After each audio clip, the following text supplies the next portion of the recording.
everybody, and welcome to yet another edition of the Time Out with DG podcast. I am your host, as always, Daniel Gotera. Thanks for stopping by. It is episode 79 of the podcast, and it's been a while since I talked to you fine folks out there in podcast land. October 18th, I believe, was the last time I spoke to you, and that was before the Astros got into a World Series. October 18th seems like a very, very long time ago. October was one of the longest months that I could ever remember. I kind of go into that here in a little bit, but first, let's get some of the particulars out of the way. If you're watching on YouTube, thanks for tuning in. It's a Monday. Now that the Astros craziness is over, I'm going to try to do this every Monday when I'm working, but I have to be honest, the rest of the calendar year, I have a lot of vacation days to take because, frankly, I have not taken many vacation days since my trip to Destin in July.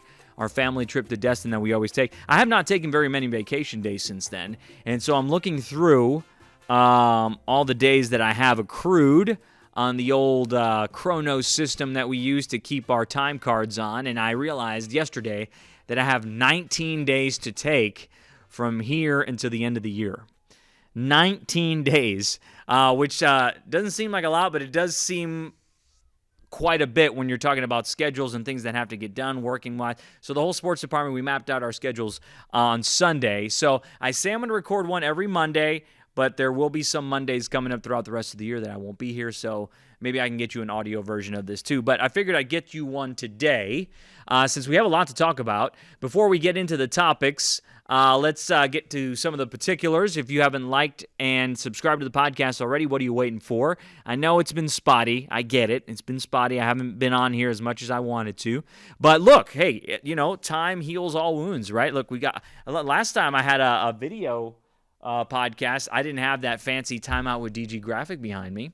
And look at this. I have a nice new microphone that I used to use before the pandemic, and I remembered that we had these here in the studio and in the station. I went to the drawer that we had there by the sports department, and boom, they were still there, and they're still working. So I figured I'd bring them back.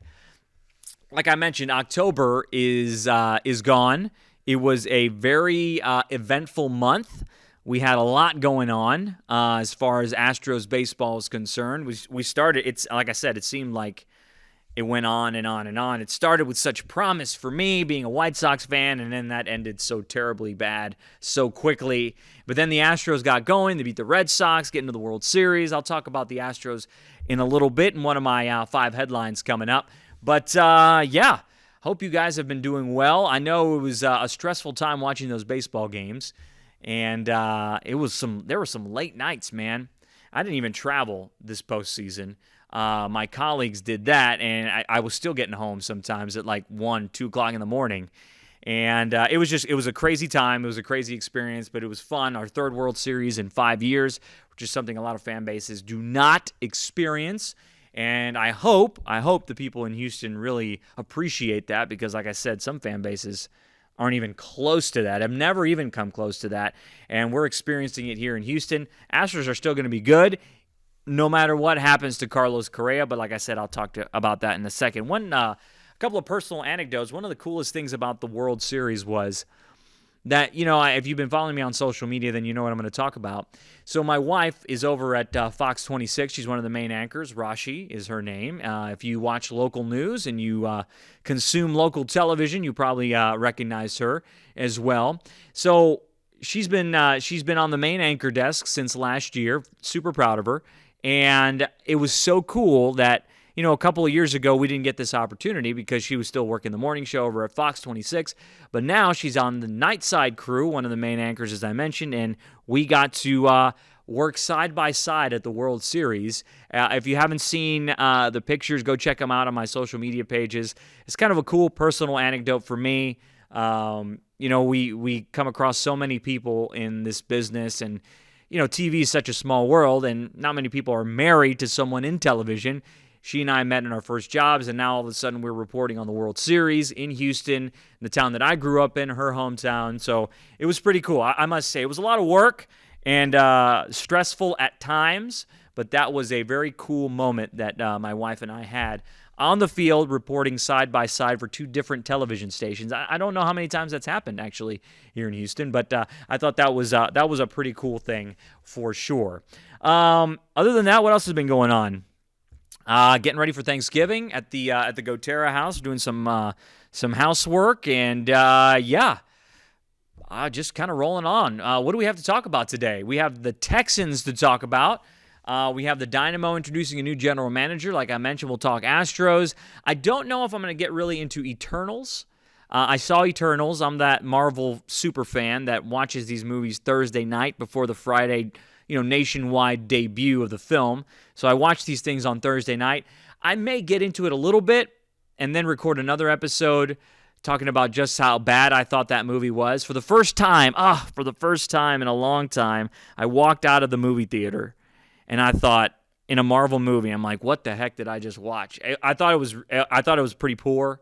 The story construction wasn't very good, but I digress. So I have a lot to say about the movie and the future of the MCU, but at the end of the day, I might do another recording of this podcast with one of my friends who's a big MCU guy too. His name's Dion. I might have him on so we could talk about the MCU and talk about the direction of this thing. I did not like Eternals. I'm looking forward to Spider-Man, but that is another topic. So without further ado, let's get into our first headline, and unfortunately, it's the Texans.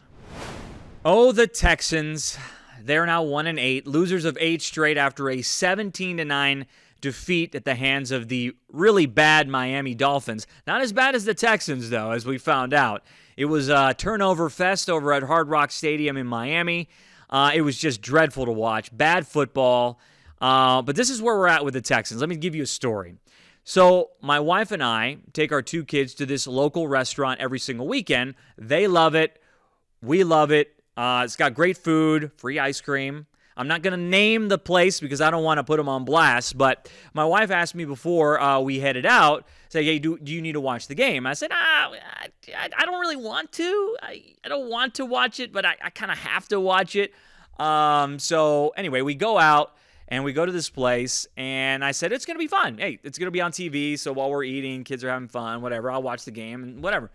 So we walk into the place, and it was not on any of the television sets in the restaurant. The Texans game was not on TV, okay? I don't know if it was an oversight. I don't know if it was done on purpose. It could be any one of those things, but the game was not on TV, and I had to figure out a way to get it. So then they put it on TV, and so this is where we're at with this team. Local restaurants are not showing them on TV, which is really unfortunate. And frankly, as some people pointed out on social media, do you blame them? Because this is not an enjoyable experience watching this football team play. We watch them week in and week out. This week, we thought, okay, well, Tyrod Taylor is going to come back, and it can't be worse than Davis Mills running the offense, right? It can't be.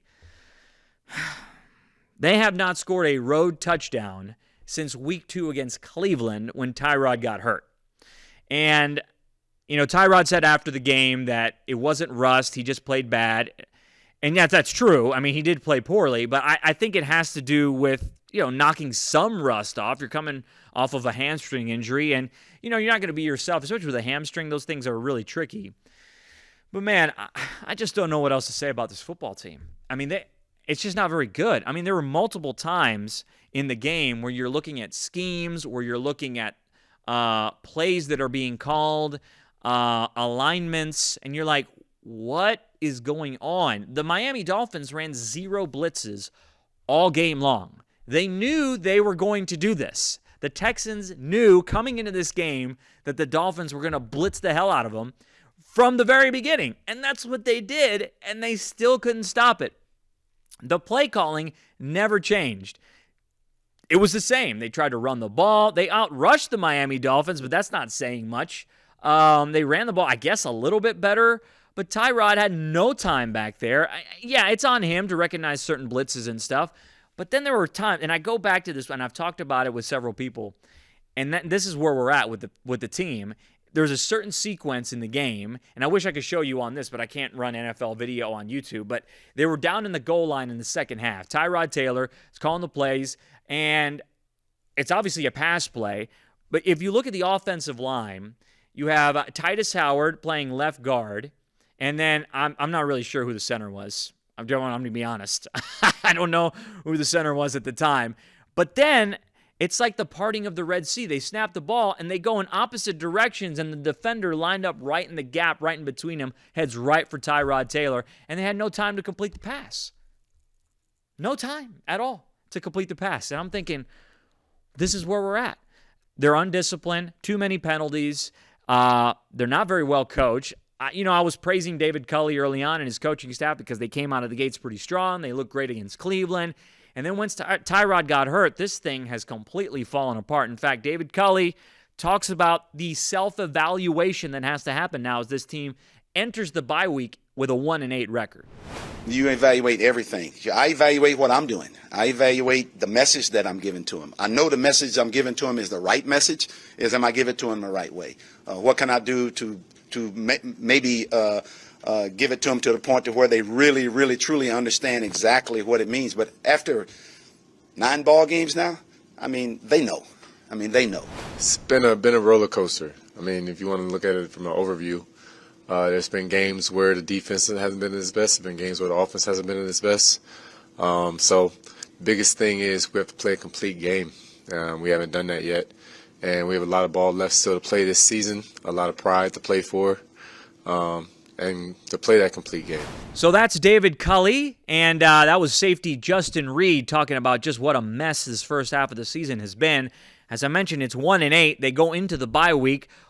One Twitter account had a really pretty funny joke, honestly, that he said that the bye week is already a 15.5-point favorite over the Texans. And I thought that was pretty clever. I just don't know where they go from here, man. I guess the positive that you could take away from this Dolphins game was that the defense played better. Dolphins are awful. Jacoby Brissett was out there. They didn't have Tua playing, and they have their issues. Will Fuller's hurt. They got some problems. So they're not a very good football team, but, the defense got after Brissett a little bit. They created 5 turnovers. There's only been 6 teams in NFL history that have forced 5 turnovers and lost those games. 5. Now 6 with the Texans. So I guess you could take some positives out of that. Jonathan Grenard continues to play pretty well. He's really the MVP of the team. You could pick up Brandon Cooks, but he's only getting like about 50 yards a game if they get the ball to him.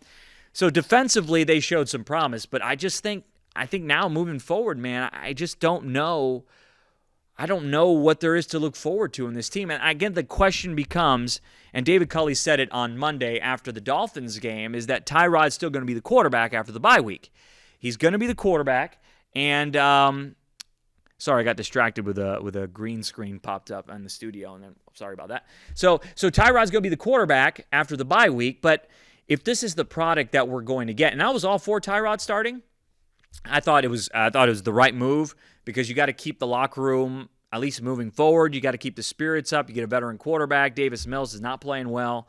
So Tyrod comes in, and I think that's the right move. But if this is going to continue, if the play is going to be this bad and this poor, there really is no point in playing Tyrod Taylor. You might as well just throw Davis Mills out there and see what you get on a weekly basis because at least you get to evaluate him a little bit more. Now, there are no star quarterbacks that are going to be likely drafted in the top 10. It's not like the big names that we saw last year.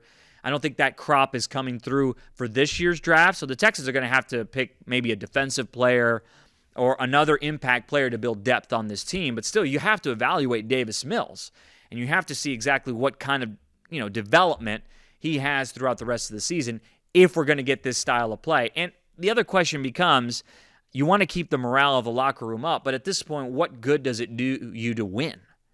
Well, there's no point in winning. And it's tough because I know the guys want to go out there, want to compete, they want to pick up victories. But when you're looking big picture, and that's what this organization in the front office is doing, there's really no benefit to winning these games right now. They play Tennessee a couple of more times this season.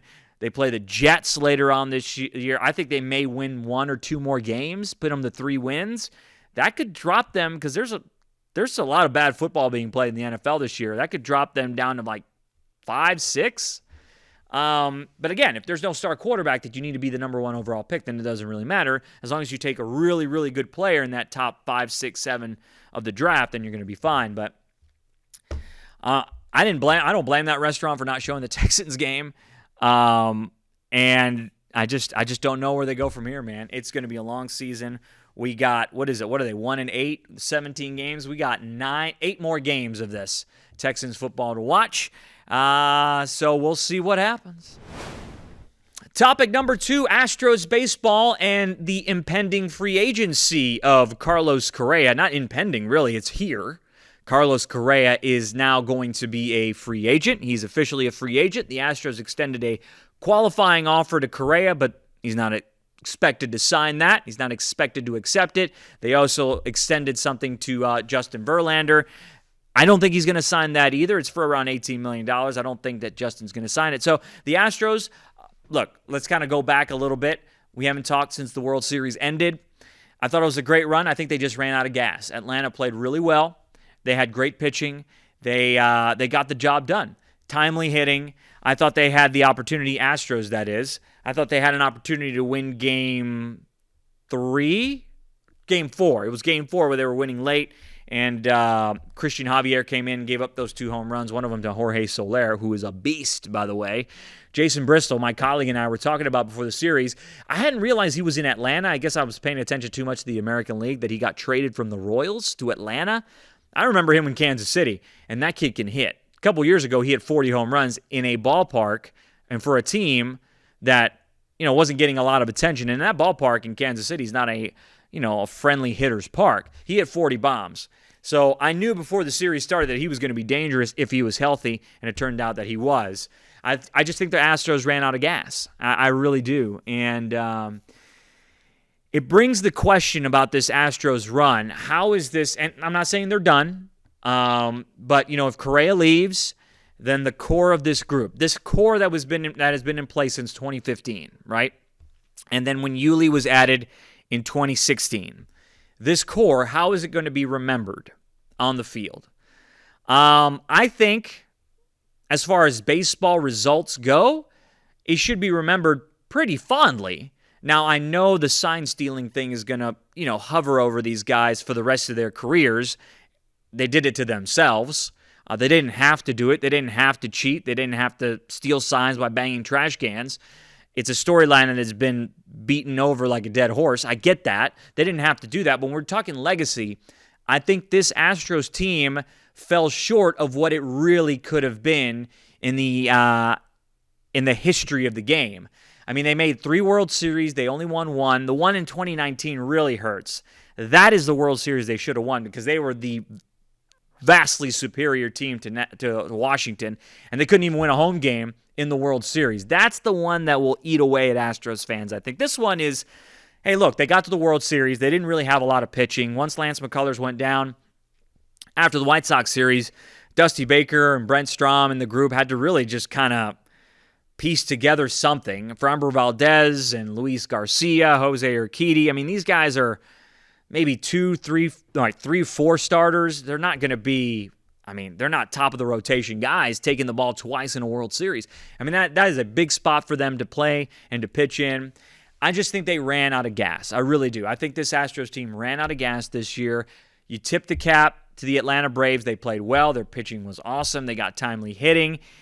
And I think when you think back at this Astros core group that has been going to ALCS after ALCS for the last 5 years, 3 World Series, I think they fell short of what they should have gotten. I think they probably should have picked up 2 World Series titles, and that's easy for me to say sitting here. But I think that this group missed a huge opportunity. And, a lot of things went into it too, and we can go back and dissect 2019. 2018, they weren't really healthy in the ALCS against Boston. 2020 against the Rays, they came back, but that Rays team was also really good. And then in this World Series, they had the offense, but it was neutralized by pitching. So it's been a golden era of Astros baseball. It's been fun to watch these guys play. Some could argue that it's not over. We'll see what happens with Carlos Correa. But if they lose Correa, then they still have a lot of talent coming back. Altuve, Bregman, Yuli's coming back. They still have Yordan, Kyle Tucker, Martin Maldonado. Michael Brantley. I mean, that's a loaded lineup. You obviously want to have Correa because he's the heart and soul of the team, the leader in the clubhouse. But if you don't get him, then you can maybe go out and get a Trevor Story or a Marcus Semien or Andrelton Simmons. They have a lot of offense, but Simmons is a good defender at shortstop. He's won a Gold Glove too in the past. So there are options there for the Astros if they want to take it.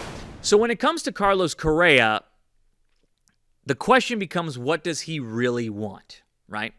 What does he really want moving forward? He's 26 years old, about to have his first kid with his wife, Daniela, and the question becomes, what does he really want?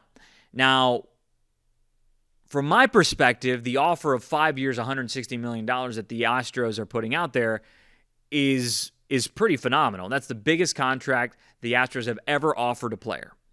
And I think if I were Carlos, I would take that deal because of the fact that he is so beloved here in town.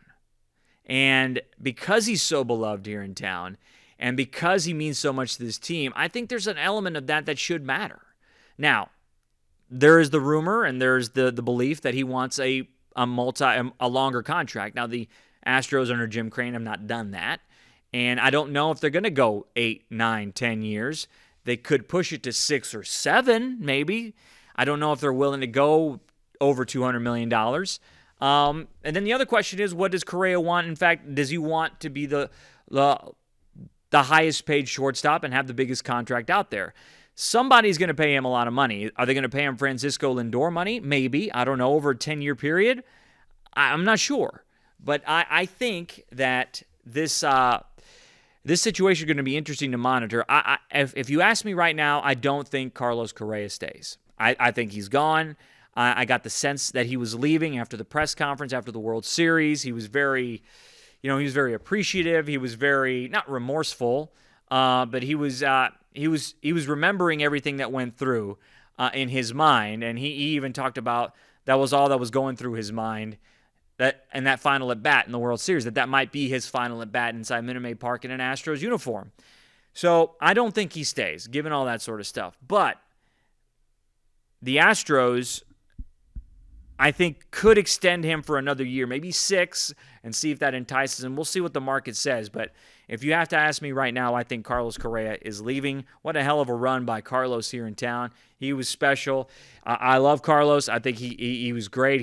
We've seen him grow up into the leader that he is now. He's about to have a son, so congratulations to he and his wife. I think he's awesome.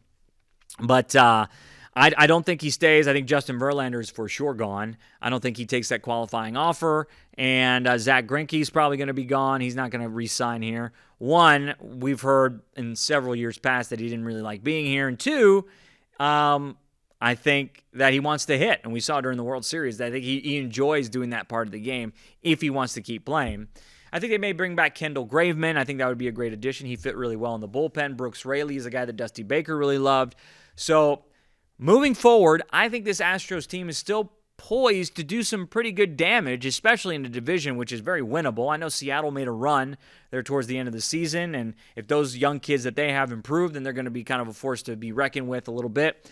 Oakland just lost their manager, but they still have some talented players. But the Astros are still the class of the division if they go get some pitching. And if you don't sign Carlos Correa, which would be ideal, you want to bring your star back, think about what you can do with all that money as in terms of going to get pitching.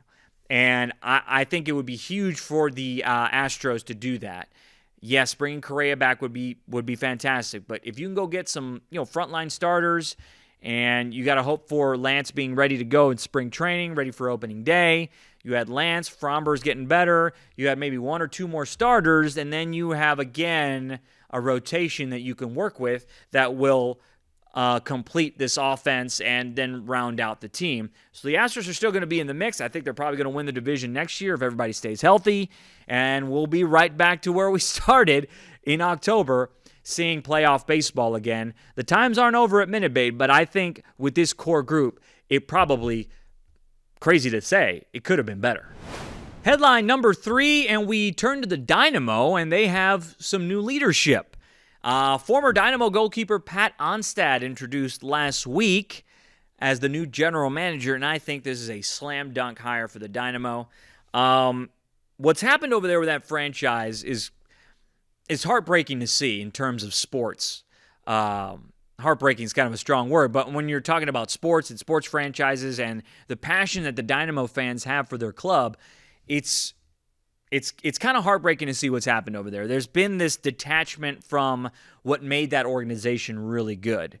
And they had new leadership. Matt Jordan was in there for a long time. He fell out of favor with the fans in a hurry. Tab Ramos just got relieved of his duties. He was good here for a couple of years. I don't think he was connecting with the players. Like, frustrations have been boiling over with this franchise for a really, really, really long time. And it's just sucked to see these fans have to deal with this. That stadium should be full, man. I mean, we have a lot of passionate soccer fans here. And this organization in the Dynamo needs to connect with the community again. And that's one of the things that Pat Onstad said, because when he got here, back when they made the championship runs with Brian Ching and Bobby Boswell, Eddie Robinson, all those guys, Stuart Holden, there was a more community aspect to the club, right? They connected with the fan base in a different way. They made themselves available. They felt connected. That's not the case anymore. So I think Pat Onstad coming in to develop this team, just basically, you're starting from scratch. You need to hire a new coach. You need to look at the roster, see who you can keep. Probably about 3 or 4 guys that, consistent contributors. And then after that, just start from scratch. Just do this whole thing upright.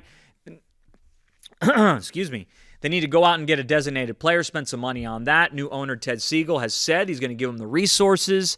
But I just thought it was cool being in that press conference last week to see the former Dynamo players that Pat Onstad played with come back to the press conference and kind of give the support to their former teammate. I thought that's really cool. I think for a team that has, you don't want to say a niche audience, but, it's soccer in this country is still trying to catch up, right? And I still feel that club has a lot of potential, and they've completely lost their way. A new ownership, a new general manager. They need to hit the reset button. And in fact, I want to play a couple of clips from Brian Ching and Bobby Boswell, Eddie Robinson. Just take a listen to how they talk about Pat and what he can bring to this team. I think it's pretty cool. When you look at everything, you look at him as a whole. He checks off every single box here, and so it's extremely exciting. Especially it's been frustrating, not only for our former players but fans as well. But I think this is obviously one of the biggest steps in the right direction that we can make, and it puts a lot of enthusiasm and excitement, and hopefully we can get that connection back with the fan base that we used to have. I mean, for the last few years, just watching the results and analyzing the games every single day, for a period of time I was mad. I was mad that nothing was being done to change that. Then it got to the point where I was just sad, where I would leave the stadium on game days after a loss, after the 16-game streak of not winning. Sad. Now I'm happy. And I look at social media, and the fan base is happy. You guys are all here today. They're happy. Some of the former players are here. They're happy. Everyone's happy about this hire, and Ted Siegel said it again today. He's willing to put in the right resources because he's got the right guy to use those resources in the right manner. So there you have it. Pat Onstad is going to be in charge. He's already been making moves. He got rid of Tab Ramos. Like I said, he needs to find a new coach. He did some great work with the Columbus Crew. They recently won an MLS Cup. So I think they're in good hands. Now, he needs some time because it's not a very good situation over there. He needs some time to develop what he wants. I think they need to play a little bit more with pace, but at the same time, be able to control the ball a little bit. I think he's going to be good. I think this is a good fresh start, a reset button for the franchise, and I think Pat Onstad is going to do really good things over there on the east side. My final headline this weekend is the new Marvel movie Eternals, and man, I was just so disappointed in it. Not that I had extremely high hopes, because I'm going to be perfectly honest. Look, man, when I was growing up, I didn't read the Eternals comics. And then when they announced the movie was coming out, I was like, who are these guys? I did a little bit of research going into it. I didn't read the comics, but I was hoping that going into it, you knew it was going to be a tall order, right, for Marvel to introduce 10 new superhero characters with a 2.5-hour movie. As far as storytelling and backstories and trying to make this thing work. I saw the previews. It looked halfway decent, but the movie just fell flat, man, and it just didn't deliver. I thought it lacked soul. I thought it tried too hard at times. I thought it was not necessary. I want to see how this thing plays out a little bit as far as the Marvel Cinematic Universe goes and how these characters are going to be woven in. But the one problem that Marvel is going to have moving forward is that they need to keep their character development as grounded as possible. Okay, there's a reason why I think a lot of fans felt a connection with Iron Man and Captain America, Black Widow, Hawkeye, even Thor. Then Thor's a god character, godlike character. He is a god, right, in the comics. But it was always this element of being grounded in some sort of reality. Now you introduce these new robot-like characters, and I didn't think the acting was very good, but there's no sense of these characters are grounded in any sort of reality that the audience can relate to. And I actually thought, and he didn't get a lot of screen time, I thought Kit Harington as Dane Whitman and his character, which will eventually be the Black Knight, I'm excited about that character. I thought he was good when he was on the screen. I think he's going to kill it in that role. So I want to see more of that. I don't want to see any more of these Eternals. I'm good. We're good. Give me Spider-Man back. I need Doctor Strange, Black Panther, or whatever they decide to do with that, Guardians of the Galaxy. Even then, like, these cosmic characters need to be somewhat grounded in reality to relate to some of the struggles that maybe some of the viewers have or in the normal everyday life that they want to portray these characters living in. This did not feel that way. It felt out of touch. It felt unnecessary. I hope I'm wrong moving forward, but I just didn't like it. I thought it was a bummer, and I hated it. I hated the fact that I felt that way. I told my wife the next day because she asked me. I didn't get home till 12:30 that night, and she asked me, "Oh, how was the movie?" And I said, "Man, it stunk." And I've never felt that way with a Marvel movie. I hate the fact that I felt that way, but it is what it is. I think I want to expand on this with a director friend of mine that works here at the station, Dion. He and I go to these movies all the time. He's a big MCU guy. So I do want to expand on this stuff. So maybe we'll have a podcast later on this week talking about this. But yeah, Eternals, I didn't like it. Let's bring on Spider-Man, please. Or Hawkeye. Let's do Hawkeye. He's at the end of the month, right? I'm ready for these characters again. And finally, one more note. I talked about the restaurant at the beginning of the podcast, the restaurant that wasn't showing the Texans game. And one other thing that I noticed there, and you can go ahead and consider this old man yelling at clouds if you want, whatever, but it's sad that we've gotten to a point in society where I look over to another table and there are a group of 10 to 12-year-old boys not talking to one another, but all of them sitting on their phones. Every single one of them was sitting on their phones doing this all the time, looking at their phones, watching videos, even their sisters, because I think it was a select baseball team. They were all sitting there looking at their phones. And I'm like, are you kidding me? Man, we didn't have that when we were growing up. We when we went out with friends, we talked, we ran around, we played different games. And it's just kind of sad to see that we've gotten to this point in society where people just go to their phones to try to find some kind of fulfillment. I mean, the world is passing by you right here, man. It's right in front of you. And to see a group of 10 to 12-year-old boys, just all of them on their phones watching videos when they're outside. The weather was beautiful. We were sitting outside.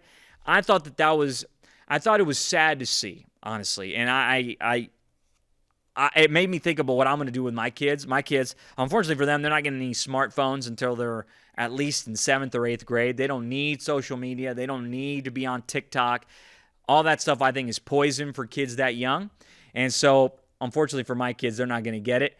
And I may have to fight that a little bit. I think my wife is probably a little bit more like, oh, yeah, we may need to get them a phone. I just don't want them to be in that. I think there's so much to experience in life. You know, when we were younger, when we were kids, I mean, it was fun to be around. You played games. You did all this stuff. And just to be sitting outside in a beautiful day with your friends, teammates, and you're all sitting on your phone, I think that's very unfortunate. I'm not blaming them. That's just the way society has gotten to this point. But I think it's too bad that we're seeing that part of society really take a stronghold. Everybody's on their phone, Twitter, Facebook, social media, TikTok. I mean, these companies, they do some good, but for the most part, these companies have really poisoned the well, if you will, of society.